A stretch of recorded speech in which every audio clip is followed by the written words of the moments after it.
Hi everybody, my name is Ana Manzano and I work at the University of Leeds in the United Kingdom in the School of Sociology and Social Policy. Today I'm going to be talking to you about the use and merit of focus group methods in realist evaluation and synthesis. I will start by doing a very quickly overview of the reason why I started this study. Then I will mention the methods and I'll focus on 3 results to finalize with some principles of using focus groups or group discussions in realist evaluation and synthesis. As many of you may already know, realist research has been described by Ray Paulson as being methods neutral, meaning that any method go, ideally combined and mixed, but either quantitative or qualitative methods are potentially useful when we do realist investigations. However, I will argue that realist scholars have tended to write a little bit more about qualitative methods than about quantitative methods in realist studies, or about how to mix them. At the end of the previous century, 1990s, the beginning of 1990s, there is a bit of trend of writing about this, about qualitative research in realist studies. In 1992, Maxwell wrote quite a controversial chapter in a handbook of qualitative research methods called Realist Approach to Validity in Qualitative Research. And then his methodological writings developed and wrote the book, A Realist Approach for Qualitative Research. But only 3 years after that first 1992 chapter, Hamsley and Atkinson wrote about using qualitative interviews within realist ethnography. A year after that, so see how close all those writings are, Ray Paulson wrote his famous paper theorizing the interview, where he proposed this learner-teacher, teacher-learner cycle to be employed during realist interviews.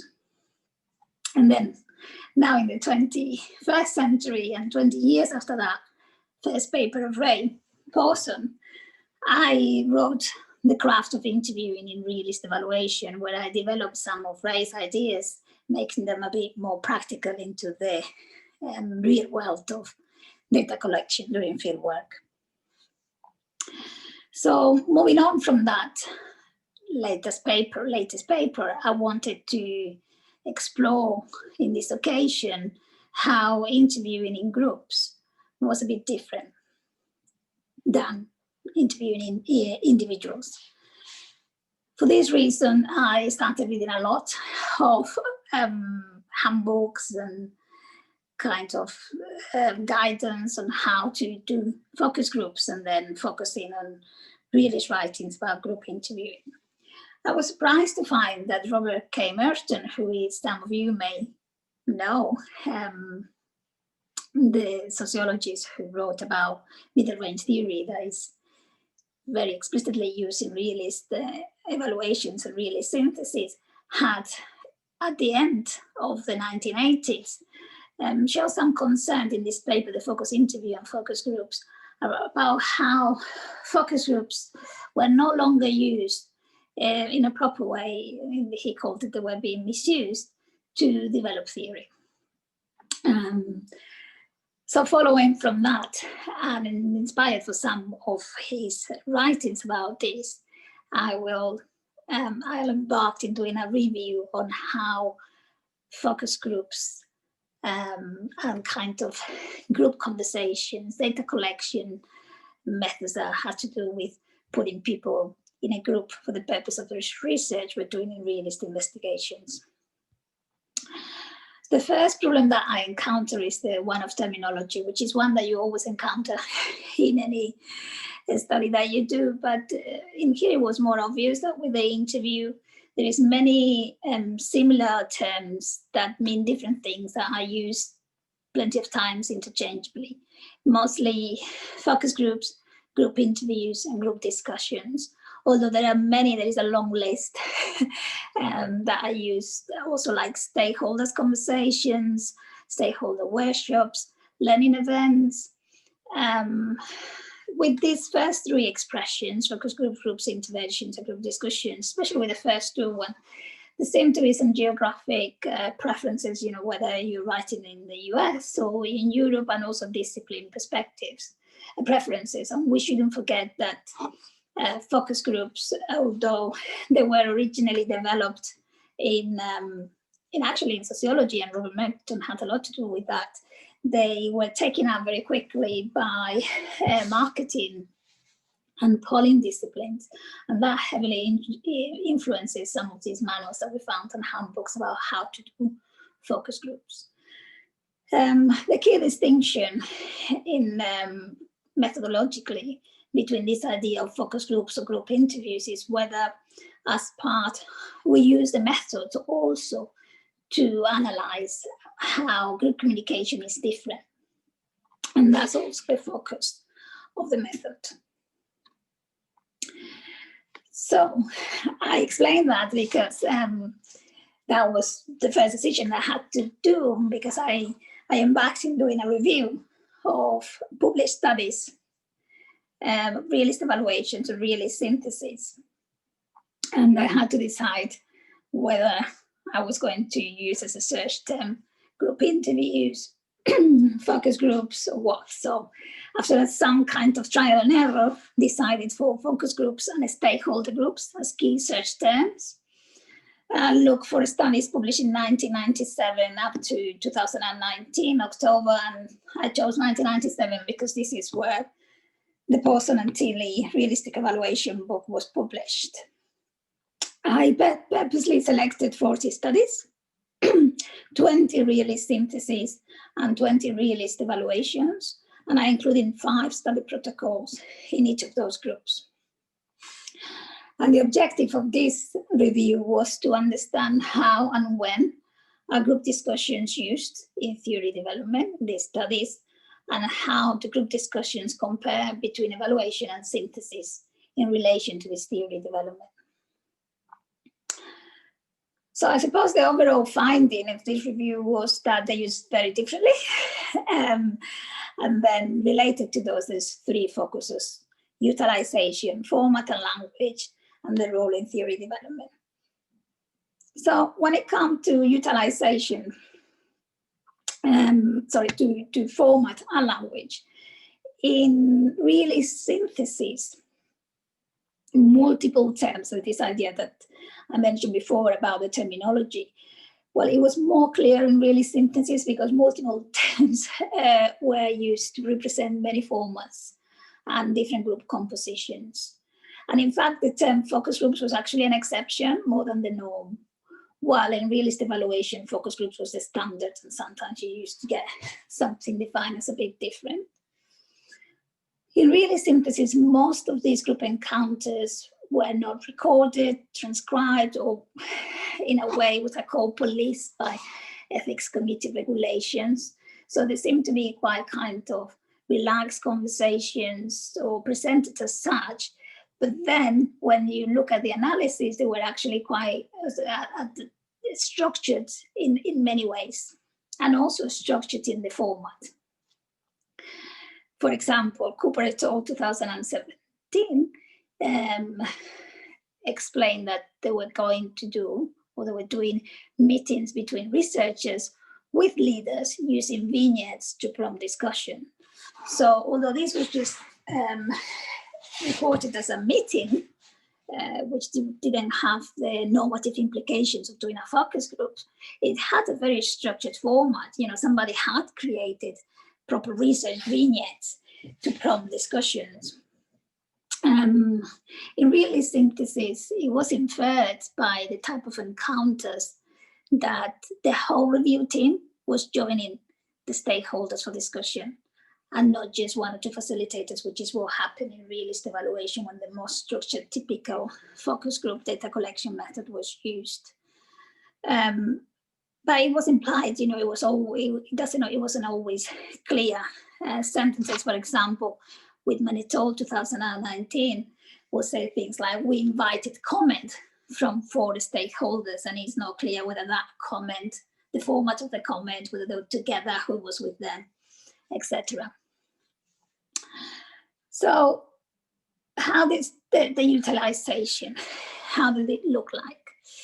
Well, in Ramsey's quality standards for realist synthesis in 2014, it was made explicit that a quality, an excellent quality indicator, was involving external stakeholders in decisions about the review.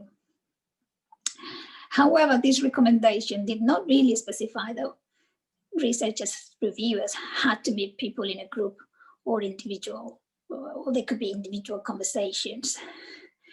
While I was searching for the realist synthesis studies, it was clear that not all of them incorporated or reported the fact that they've done these consultations, or not everybody, at least from what it could be seen in the paper, met these excellent standards.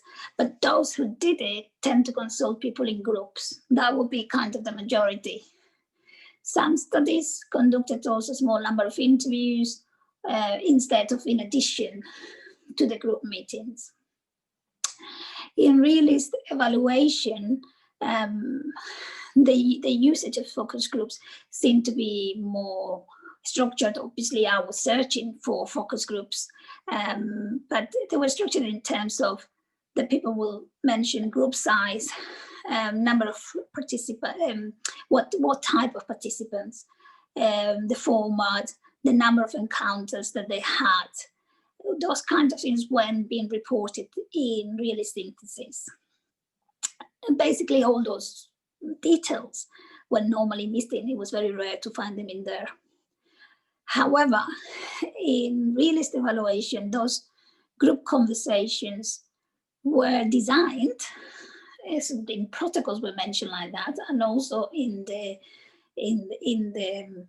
results papers also it was clear that they were replaceable, that people were going to use either focus groups or interviews, whatever the participant wanted, or like challenging, permitting. And this was the recruitment strategy, instead of saying, actually, we do want to put people in a group, because from the group we're going to get different knowledge. So how many focus groups and how were they conducted? In realist evaluation, the number of group sessions range in this group that I had of papers of 20, between 2 focus groups to up to 56 in one of the studies, Notes et al. 2019. As I said, in realist synthesis, the number of group encounters per project was often not reported, because it was this kind of very loose language about what happened.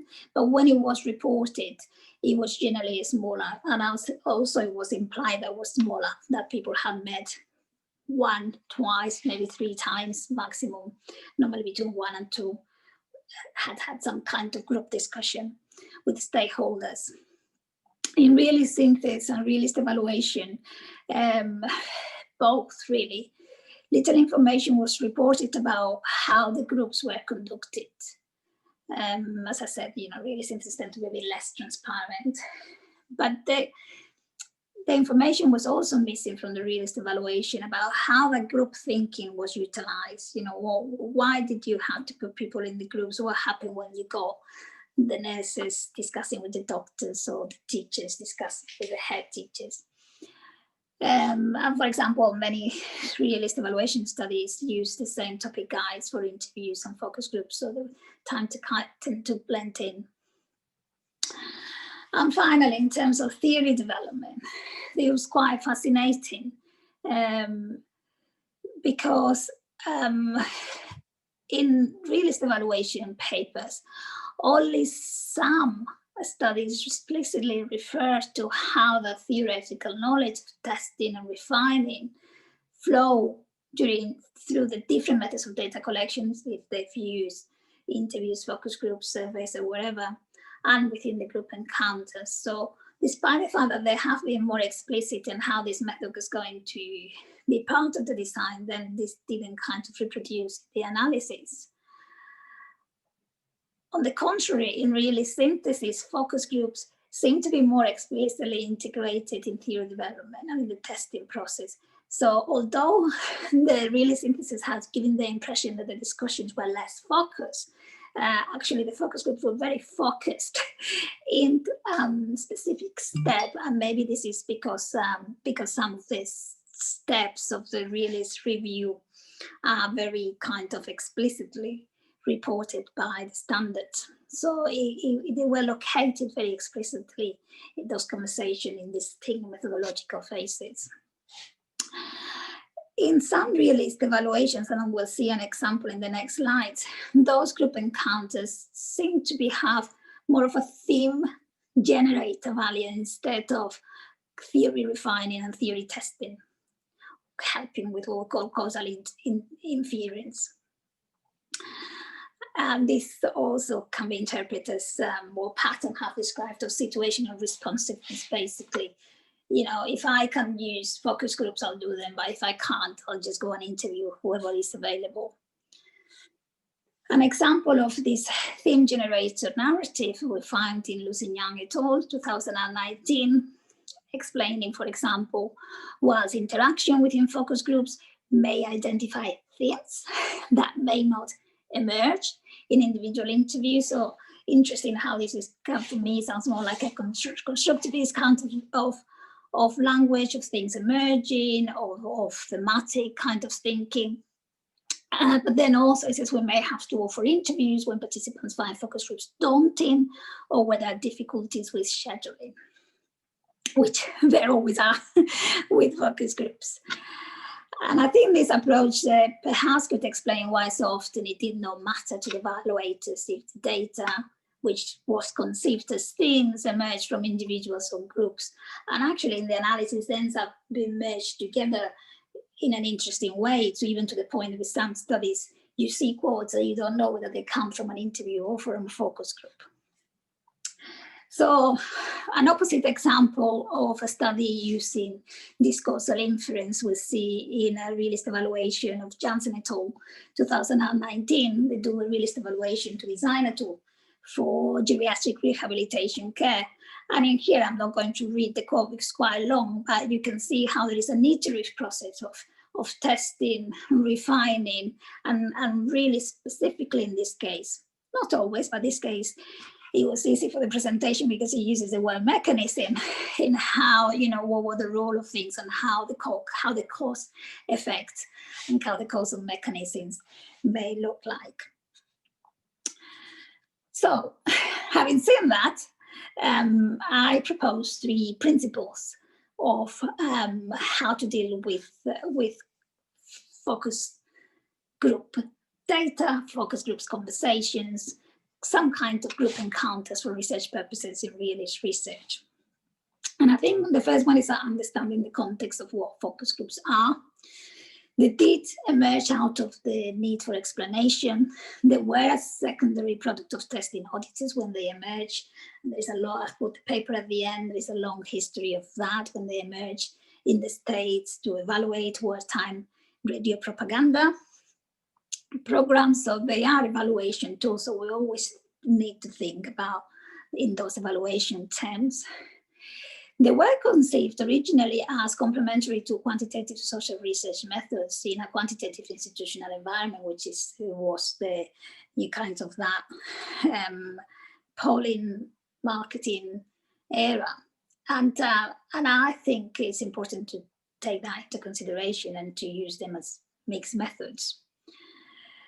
But they are a natural habitat for paradigm blurring. So as I saw in some of the studies that analyze this, you know, it can very easily, because of what it is, move from one ontological status to another.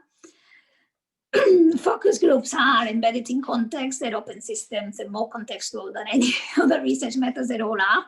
But you end up in a room with 10 people from different professions with different stories, with different views and perspective of how the program has worked or will worked. And I'm totally conscious that some of the literature that I've read on focus groups focus a lot on telling off the researchers and the facilitators and telling them how to do stuff. And I think within this context, I'm very careful not to come across as somebody that is also telling off people for not doing things correctly. But I think it's important to reflect on the ontological position and how this needs to travel through epistemology and how it needs to travel through the data collection encounters when we do realist synthesis or realist evaluations. So my second point is on realism. Realist focus groups are distinct. They have to be different, because they're evaluation tools, so we're thinking about evaluating not just in terms of themes, and also we're looking for causality again. So we need to always think for those explanations, for these hypotheses that we want to test, that we want to refine, that we want to clean. Understanding that different contexts of the different group deliberations versus individual thinking, what do we get different because we have different people in the room, is really important. It needs to help deciding whether we use interviews or focus groups. It can't just be one or the other, and we know there are always practicalities in every data collection process and fieldwork, but I wouldn't set out from the beginning in a realist evaluation that you may do one or the other. Also, this idea that representation is not the aim. In realist studies, we include people in different focus groups because we need them to examine subgroup analysis, infinite group analysis. So although it would be nice to have everybody in the room or as many people in the room, sometimes that is not possible, but also sometimes people that will represent, patients' views are not necessarily going to help you with your causal explanation for a particular explanation that you're looking for, and you need to have that into consideration. And that in realist focus groups, the role of researchers, evaluators needs to be a bit different, and explain that in the next one. So Pawson had described the teacher-learner cycle. Obviously, when you have a group full of people, you have a classroom and you have different teachers. And that's why I call this the classroom teachers cycle. And how to achieve that is follows some of the similar process of realist interview, but it has some special components because you have a group in there. This idea of deliberation, thinking together, and refutation, kind of arguing together, and people coming out with different reasons why what you think may be an important contextual issue for the program. They may agree, disagree, but not only on the basis of their perspective, but on the basis of the knowledge, what things they know about the program. In many focus groups that are done in more kind of marketing facilities, not any that I've done as a researcher, they have this mirror, if you see this picture, where the participants are observed by the researchers. And sometimes the facilitators have an earpiece behind the ear, and they receive instructions from the researchers about, going into a topic, ask somebody to expand on a question. And an intriguing phenomenon was described by Greenbaum in 1998, that sometimes the participants realized that the key people that know about the program is behind the mirror. Often the participants begin to talk to the mirror rather than to the moderator, since they feel that the more important people are behind the mirror. I think in realist research, realist evaluation, realist synthesis, we need to get the group to look behind the mirror, getting them to talk to the theory, to those program theories. To do that, we do that by presenting those theories to them very explicitly, by getting them to discuss it and to bring them to the front. Don't hide them behind the mirror and put that theory on the table. In conclusion, realist methods do not need to claim the right to use qualitative data collection methods for testing hypotheses, because they were created for that. They are used remarkably different in realist evaluation and realist synthesis, although there are some similarities. And explicitly theory sharing nuggets of evidence, and encourage deliberation and refutation can be useful processes when using group encounters in your realist evaluations and realist synthesis. I hope that was helpful. I've included in here some references at the end, and looking forward to hearing what you thought about this. Thank you very much.